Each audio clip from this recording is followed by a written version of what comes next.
A man is dragged into a frozen square in St. Petersburg. The rifles are loaded, raised, aimed at his chest. He has 60 seconds left to live. His name is Fyodor Dostoevsky. He is 27 years old, and in this single minute, every illusion he has ever held about life, death, freedom, and God will collapse into one burning revelation. The messenger arrives. The execution is theatre. He walks away alive, but the man who survives that minute is no longer the man who knelt to die. From that moment forward, Dostoevsky would write as someone returned from the grave, dragging back into literature an unprecedented vision of the human soul, tormented, contradictory, half divine and half demonic, lost in the modern world without God. In the Greatest Philosophers in History series, we explore the most fundamental ideas and views of life of the greatest thinkers in human history. In this episode, we descend into the philosophy of Fyodor Dostoevsky, the novelist who looked deeper into the human psyche than perhaps any other writer before or since, and who anticipated, with frightening precision, the spiritual catastrophe of the modern age. Though remembered above all as a Russian novelist, Dostoevsky was, in the truest sense, a philosopher of the underground, a thinker who refused to separate ideas from the men who carry them, and who insisted that every philosophy must be tested not in the lecture hall, but in the fever, the crime, the prayer, the confession of a real human being.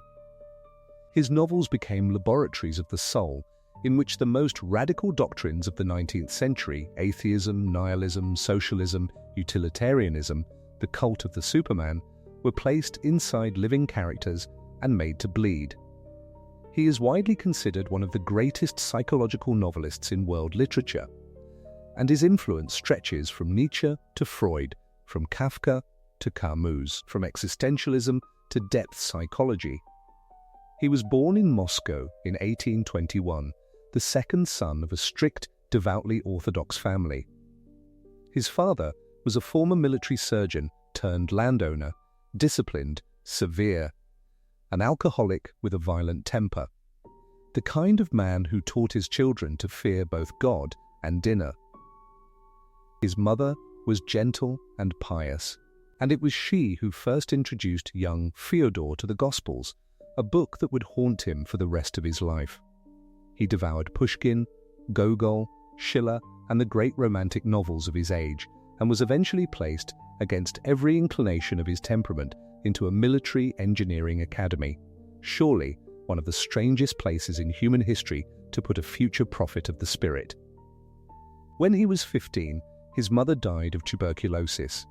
His father, devastated and progressively more deranged, retreated to the family estate and turned his rage upon the serfs who worked his land.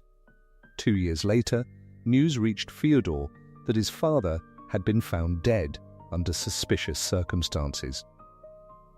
The official explanation was apoplexy, but rumors circulated that his serfs, driven beyond endurance, had murdered him in the fields. The truth was never established, yet the psychological imprint was indelible.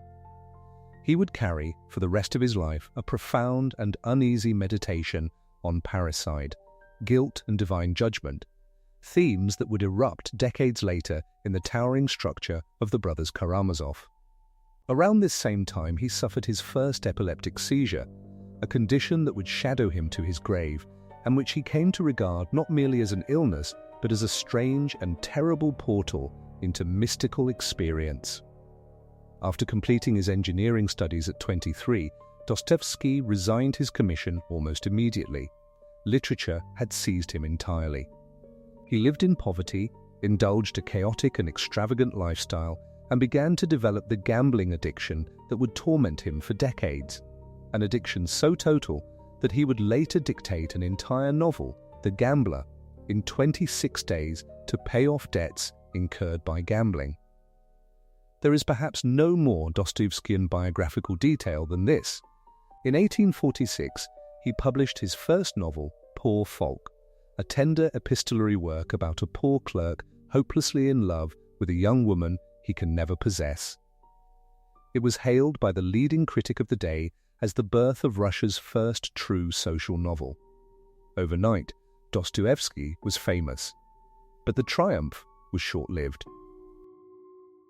His second work, The Double, a strange tale of psychological doubling, later admired by Freud and Nabokov, was received with confusion and disdain. He drifted for years between forms and subjects, never quite finding his voice. Eventually, he gathered around him a circle of restless young intellectuals, readers of French utopian socialism. Men who believed Russia must be torn from its medieval roots and remade by reason alone. This was the Petrashevsky Circle, and it would change his life forever. The Tsarist secret police had infiltrated the group from the beginning. In the spring of 1849, Dostoevsky was arrested in the dead of night, thrown into the Peter and Paul fortress, and kept in solitary confinement for months. After a long mock trial, he and his comrades were sentenced to death by firing squad. On the morning of December 22nd, they were marched to Semyonovsky Square, dressed in white shrouds and lined up before the soldiers. The drums rolled. The first three men were tied to posts. Dostoevsky was in the second group, only minutes away. And then, the messenger. A reprieve from the Tsar, prepared in advance, designed as a meticulous form of psychological torture. The sentence was commuted to 4 years of hard labor in Siberia, followed by compulsory military service. He never recovered from those minutes, and he never wanted to. They became the secret center of everything he wrote. In Siberia, chained among murderers and thieves, deprived of every book except a single copy of the New Testament smuggled to him by the wives of the Decembrists, he underwent a slow, agonizing spiritual transformation. The progressive young intellectual who had dreamed of remaking Russia by reason was burned away. In his place emerged a man convinced that the answer to human suffering could not be found in revolution, in ideology, in social engineering, but only in Christ, in suffering accepted, in the mystery of the human heart turned toward God. When he returned to St. Petersburg 10 years later, in 1859, he was a different man. He published Notes from the House of the Dead, a haunting prison memoir that gave Russian readers their first unflinching look into the world of the penal camps. But it was in 1864, with Notes from Underground, that he announced the arrival of an entirely new kind of literature, and arguably gave the world its first existentialist novel. Notes from Underground is the confession of a nameless, bitter, retired civil servant, a man living in a hole, gnawing on his own resentment, taking pleasure in his own suffering. The underground man is petty, cruel, small. He despises himself even as he insists upon his own superiority. He is, in many ways, repulsive, and yet through his fevered monologue. Dostoevsky launches one of the most devastating philosophical assaults in modern literature. The target is the Enlightenment dream that humanity, once liberated from superstition and properly enlightened by reason, will choose its own happiness, organize society rationally, and ascend toward perfect harmony. The underground man laughs at this. He insists man is not, fundamentally, a rational creature at all. Even if you proved beyond doubt that a certain course of action would bring him paradise, he would, out of sheer perversity, choose the opposite, simply to prove he is free. Man is sometimes extraordinarily, passionately, in love with suffering, he declares, and that, Dostoevsky insists, is a fact our entire civilization has refused to face. For Dostoevsky, freedom is more precious to man than happiness. But this freedom is terrifying, because there is no guarantee whatsoever that man will use it well. Every utopia, every grand scheme to abolish suffering is therefore doomed at its root. Even if you built the crystal palace of perfect, rational happiness, somebody would come along and smash it with a hammer, not because he was hungry or oppressed, but for the sheer pleasure of proving that he is more than a piano key, more than an ant in an anthill, more than a unit of calculation in some grand social equation. Suffering cannot be eliminated, it can only be redirected. Ideologies of progress merely change the focus of pain. This was Dostoevsky declaring war on the entire 19th century. And it was only the beginning. Out of Notes from Underground would emerge the four immense masterworks that secured his place in world literature: Crime and Punishment, The Idiot, Demons, and the Brothers Karamazov. Crime and Punishment, published in 1866, remains perhaps the most widely read Russian novel ever written. On the surface, it is a detective story, but one in which we know the murderer from page 1. Its true subject lies in the depths of a single tormented mind. Rodion Raskolnikov is a brilliant, impoverished law student in St. Petersburg, half-starved in a coffin-like garret, slowly suffocating in a city of disease, drunkenness, and exploitation. He has absorbed materialism, rationalism, utilitarianism. He has flirted with the seductive notion that God is dead, that morality is merely the inherited cowardice of the herd, and that exceptional men, Napoleons, lawgivers, world shapers, possess the right to step over ordinary moral law in pursuit of a greater good. Raskolnikov constructs a theory. Humanity, he decides, is divided into two categories: the ordinary, who exist to obey and reproduce, and the extraordinary, who possess the inner right to transgress, to spill blood if necessary, in service of a higher purpose. To test whether he himself belongs to the second category, he plans to murder a wretched old pawnbroker, a parasite, in his view, whose money would be better redistributed. The end, he tells himself, justifies the means. Dostoevsky has, with surgical precision, constructed a character who has every conceivable reason to commit murder, philosophically, practically, and ethically. He kills her. He also kills her innocent half-sister, who walks in by accident. And from that instant, the entire intellectual scaffolding of his philosophy begins to crack. He does not become Napoleon. He becomes a sick, paranoid, feverish wreck, haunted by hallucinations and dreams, unable to look at his own mother, recoiling from human touch. He has not transcended morality, he has only discovered, in the most violent possible way, that he is not above it.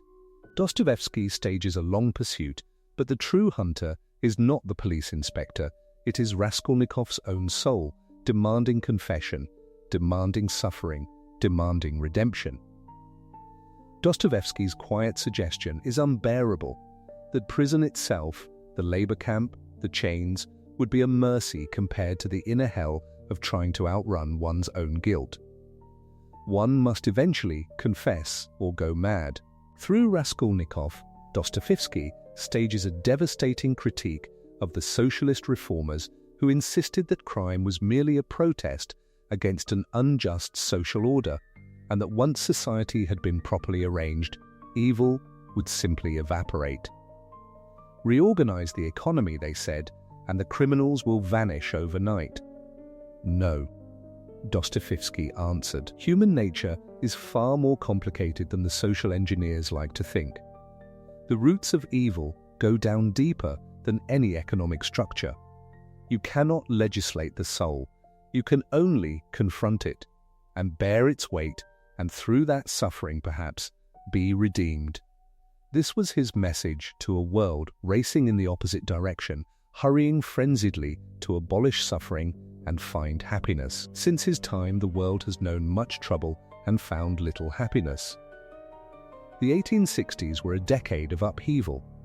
The emancipation of the serfs, the collapse of old hierarchies, the explosion of urban poverty, the spread of nihilism among the young intelligentsia. Drunkenness, prostitution, disease, and abandoned children defined the streets of St. Petersburg. The new generation declared that everything must be destroyed in order for something new to be built. God, tradition, morality, the family, beauty itself, all were to be swept away in the name of progress.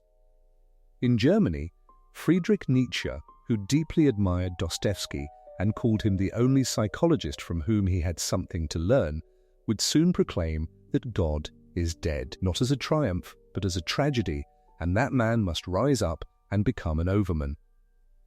Dostoevsky saw the same crisis, but read it with horror.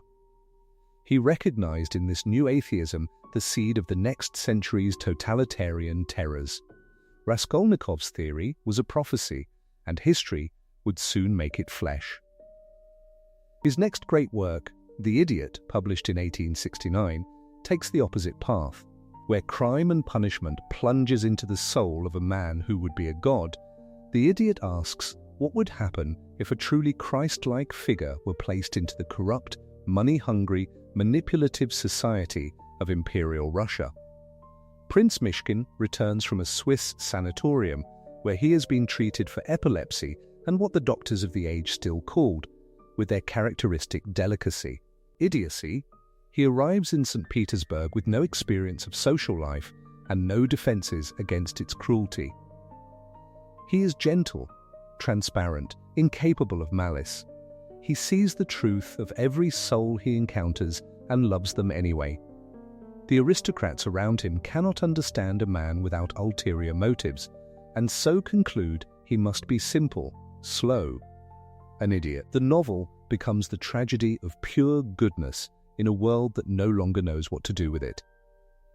Dostoevsky set himself the task of depicting a perfectly good soul in a cruel world, and confessed in letters that no task had ever been more difficult.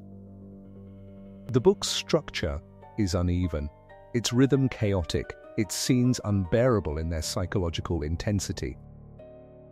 Yet within it shines some of the most luminous writing he ever produced, including the long passages in which Mishkin describes the consciousness of a man about to be executed, transparently drawn from Dostoevsky's own minute on the scaffold. He remembered staring at a gilded church roof in the sunlight, feeling that the rays of light themselves were becoming his new nature, and that the worst horror of all was the constant thought repeating in his mind, what if he did not have to die? Soon enough, he prayed simply to be shot quickly and have it over with. It was in this period that Dostoevsky also began to write openly about his epilepsy. He wrote to his doctor of an aura that came just before the convulsion, an instant of such total harmony, such overflowing inner light, such ecstatic clarity, that he would gladly give 10 years of his life, perhaps his entire life, for that single moment. The meaning of all existence seemed to become luminously transparent, as if eternity had pierced through time. The price, of course, was the seizure that followed. He came to believe such moments contained more truth than years of ordinary life. The boundary between madness and revelation in Dostoevsky's vision was thinner than civilized society dared to admit. His third masterwork, Demons, sometimes translated as The Devils, appeared in 1872. It is the darkest and most prophetic of all his novels. Inspired by a real political murder committed by a Russian revolutionary cell, the book follows a small provincial town infiltrated by young radicals who plan to ignite a national revolution by destroying everything around them. The novel is often startlingly funny in its first half, then slowly turns sinister, then catastrophic, plumbing depths of despair from which no character escapes intact. The demons are not external monsters, they are ideologies, and Dostoevsky maps them with the precision of a theologian charting heresies. 4 spiritual currents, he suggests, are tearing the Russian soul apart. The first is religious nationalism, the conviction that the meaning of a nation lies in its restless seeking for God, an idea noble in form but easily corrupted into idolatry of the homeland itself. The second is destructive nihilistic socialism, a revolutionary program that disguises raw opportunism and resentment beneath the language of justice. The third is the will to overcome all fear and suffering by sheer self-assertion, the doctrine of the man-God who, by killing himself or others, proves that God does not exist, and that man therefore takes God's place. The fourth is the seductive yet hollow personality of romanticism, beautiful, magnetic, ultimately empty, a soul poured out into images and no longer possessing any center at all. In Dostoevsky's terrible economy, all four perish. None can survive contact with reality, because each has emptied itself of the only thing that can hold a human being upright, the capacity to bow before something immeasurably greater than oneself. Stavrogin, the beautiful and empty seducer, Pyotr Verkovensky, the cynical revolutionary manipulator, Kirillov, who believes that by killing himself he can prove the death of God and become a man-god, they are studies of what spiritual emptiness can do to human nature. Demons is the first great novel of modern political terror. Read it after the 20th century and it ceases to be a novel at all, it becomes a forecast. One particular chapter, At Tikhans, was deemed so unbearably realistic, Stavrogin's confession of an unspeakable crime against a child, that the censors banned it outright, and Dostoevsky was forced to publish the book without it. Today it survives as an appendix, and many regard it as the spiritual key to the entire novel. And then, at the end of his life, Dostoevsky gathered everything he had learned, his suffering, his faith, his doubt, his fierce love of Russia, his unflinching gaze into the abyss, and poured it into the Brothers Karamazov, published in 1880, his final and greatest work. He died only a few months after its publication.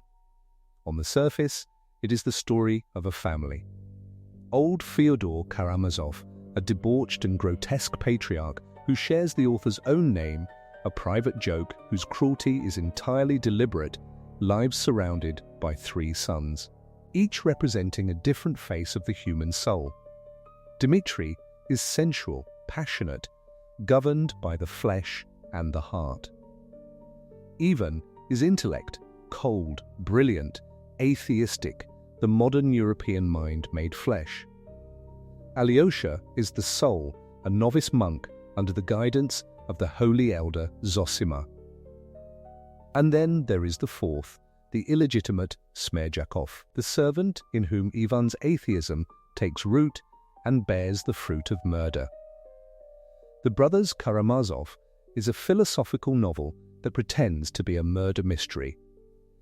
It is a meditation on God, freedom, evil, suffering, parricide, and the meaning of human existence.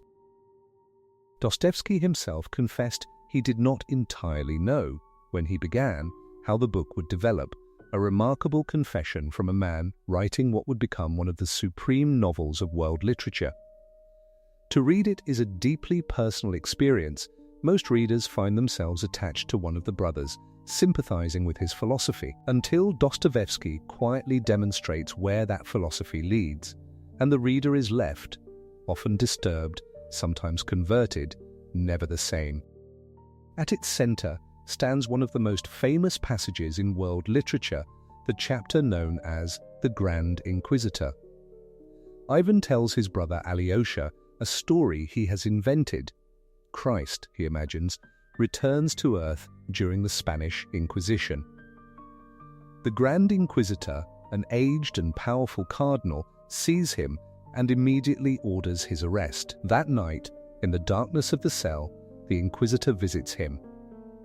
What follows is a long, terrible monologue in which the old man accuses Christ of having loved humanity too much. Christ, the Inquisitor says, gave human beings freedom, and this gift was too heavy for them. Men do not want freedom.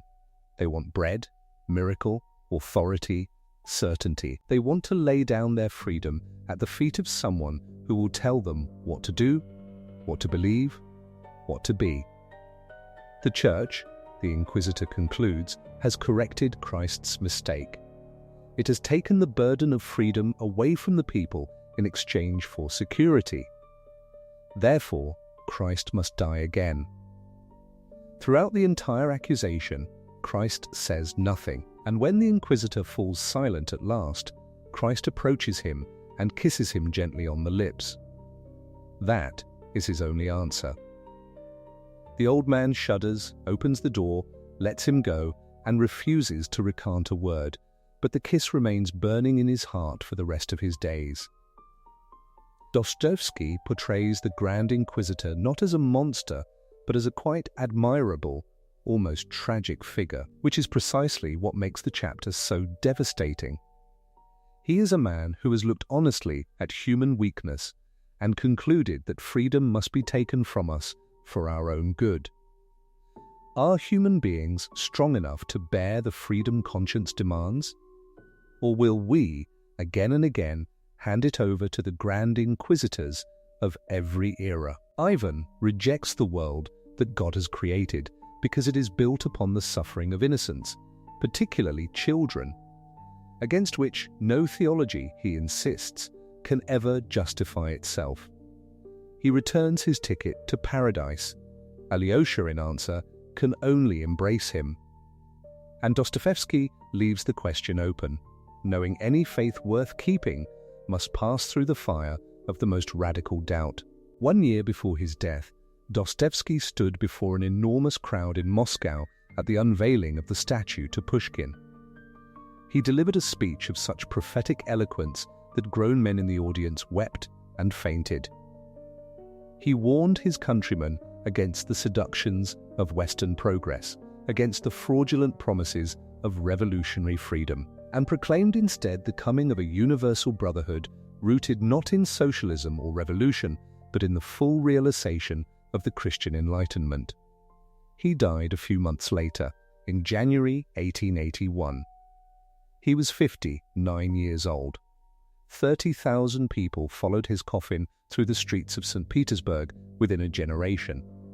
Every nightmare he had foreseen had become reality in his homeland. The church was crushed. Nihilism and atheism, long since incubated in the universities, mutated into the official ideology of the state. The new man gods, believing, exactly as Raskolnikov had believed, that exceptional minds had the right to step over moral law in service of a greater good, put their theory to the test on the scale of an entire civilization. The ideologies of Marx and Lenin, which promised it was possible to build a perfect society without God, caused the deaths of tens of millions of human beings. Everything Dostoevsky had warned against had come to pass, and on a scale even he could not have imagined. But it would be a mistake to read Dostoevsky merely as a prophet of catastrophe. At the deepest level, his message is not despair, but freedom. He believed the human being is sacred, irreducible to any system, any theory, any program. He believed that the capacity to choose between good and evil is the very essence of what it means to be human, and that no utopia is worth the price of crushing that freedom.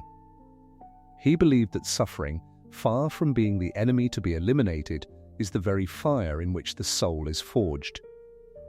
And he believed, finally, that even at the bottom of the deepest hell, the soul retains the freedom to turn, to confess, to love, to be redeemed. All his life Dostoevsky was questing for God, and by his own confession only seems to have found him, if ever, at the very end of his days after passing through what he called the hellfire of doubt. That is precisely why he speaks to us now with such terrible immediacy. He is not the writer of certainty. He is the writer of a faith won inch by inch from the abyss. In an age when our crystal palaces are being built taller than ever, when the old idols of progress and reason and technological salvation still promise to abolish suffering once and for all, the underground voice of Dostoevsky returns to whisper its uncomfortable truth, that the human heart is wider and stranger than any of your systems, that freedom is more precious than happiness, that suffering accepted can become the doorway to meaning, and that no civilization that forgets the soul can stand for long. All our imperfections are part of the human condition. We should not torment ourselves with the dream that we could become perfect, ideal beings. We are, each of us, walking contradictions, half angel and half demon, suspended between heaven and earth, condemned to choose and through that choosing to become ourselves. That, in the end, is the philosophy of Fyodor Dostoevsky, and it is why, more than a century after his death, his voice has not faded but only grown louder, calling us back from beneath the floorboards of the modern world to the eternal questions we cannot escape.